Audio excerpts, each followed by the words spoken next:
Good morning, fourth graders. I want to say thanks to a couple of you yesterday that were able to ask me questions about the lesson. 12:7 is difficult because they throw at you both adding and subtracting mixed numbers, and they ask you to work with models in that case.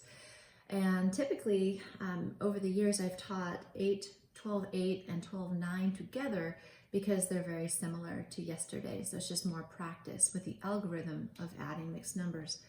But I think we'll slow down. We'll take a little bit of time here to get it down, both model and the algorithm. So we get right into this. Adding mixed numbers is very much like adding regular numbers that you guys have learned a long time ago. So we take two, let's just take two numbers that you've known for a long time. Typical adding. Again, we have columns. We usually start from right and move left when we're adding. Same thing goes with mixed numbers. And if you have a number that's larger than 10, you have to bring over the extra 10. Okay, so we have 9 plus 5 is 14. You're going to bring that 10 over to the 20, and you're going to add it to that. So now we have 34. So it's very similar to this, but we're only going to deal, thank goodness, in the ones digit today. So let's get right into this. The first example we're going to do two things. We're going to model what this looks like. So using models, and then we're going to use the algorithm. So the original problem, and you'll notice that I'm working vertically again. You will see in your book today also horizontals. I find it easier to rewrite it so that you're moving up and down in the columns just as you were as a long time ago as a kid, because it'll help you with the regrouping part of it. All right, so 1 7/8 is our first mixed number.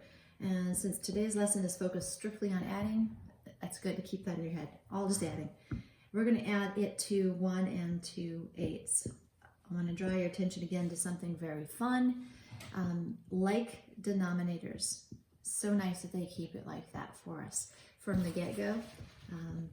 So we're going to use 8 eighths as our fraction model here. So we notice that these are a mixture between whole and fractional part. You're saying, wow, that's pretty big. That's almost one whole itself. So 1 7/8 is almost 2. And you know that because 7, if you think on that fraction bar, 7 is almost 8. So we're going to draw that. So this is the part I didn't really spend too much time on yesterday, and I wish I had. We also know, oh my, I have to try it sideways. Here, I'll come over. You can write normal. Oh, thank you very much, sir. We're going to make 8s. So again, I love that they use these very easy to divide problems. So I'm just going to make 8 really quickly. And just as a marker, I'm going to put 1/8 on each one of those. Well, you can carry it over so you know those equal 1/8 piece.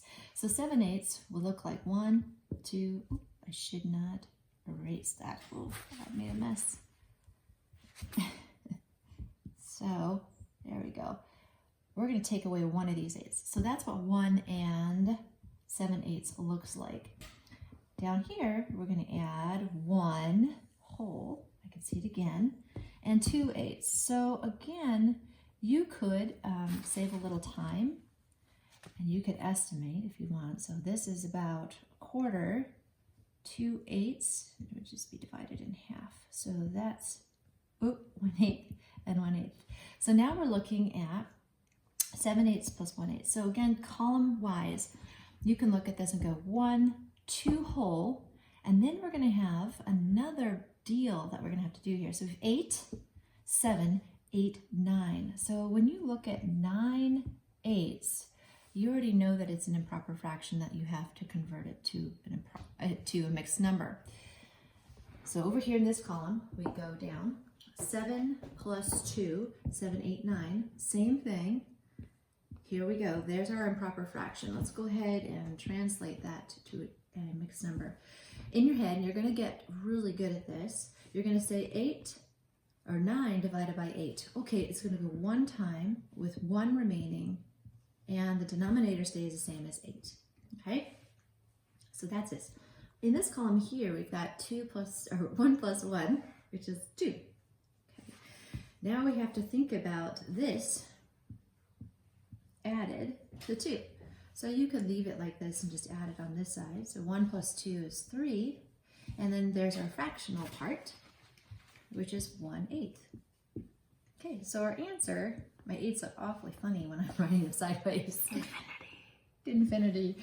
So it's 3 and 1/8. Again, this part here of translating, and you can see visually that we were almost at 1 whole anyway, and then we added 2 more 8s. So really it fills in this spot. Well, if we wanted to combine them, okay, we're going to bring this whole bar here. So we got rid of that guy. And we have these 2 8s still remaining. So we're going to add one of them up here, and then we're going to have one little left over. Okay. So if you think about it, you've got 3, 1, 2, this whole thing is now 1, and then we have 1 8 left over. So that's really what the model looks like. That's what the algorithm looks like. You're going to practice a couple things. I'm going to give you one more, see if you could solve it before me. So you might get something that looks like this. And I'm just using the guided practice from the book. This is number 2. Ooh, we're getting big. 6 wholes of something and 5/12. The remaining, you can tell the denominator is probably going to be 12. Ooh, we've got a whole 4 again, and ooh, 11/12. So right now in your head, you're assessing. You go 11/12, that's almost 1 whole. Okay, 5/12, that's less than half. And these are the things you're going to do. Oh, this is going to be 10. All those things. Okay, taking my advice. If I were to draw this with a model, I'd have to have 6 bars, 4 bars that are whole. I'd have to have one of the problems with almost 1 whole again, and then one that's 5/12 or something. That you can see that that would probably take a lot of time when you're doing 6 of them, 4 of them, almost 1 whole, and then another 5. So rewrite this, and I'm going to be slick about this. I'm going to put it right here. I'm going to bring this down. So 4 and 11/12. Okay, and then I'm going to erase that so I'm not confused. Many of you, when I'm watching your work, I appreciate that you're still doing our parentheses like this around a number, because it'll get confusing as you get into higher in math, where this is this decimal, this becomes a decimal and you're adding it to other things. So keep that away from your work. So let's begin. Start in the fractional column. So we're working from right to left as we would in a normal addition problem. You already see something that we're going to do. We've got 11 plus 5. And if we used our fast tens, we know 10 plus 5 is 15, add 1 is, wow, 16. So we have 16/12 that are pulling up right away.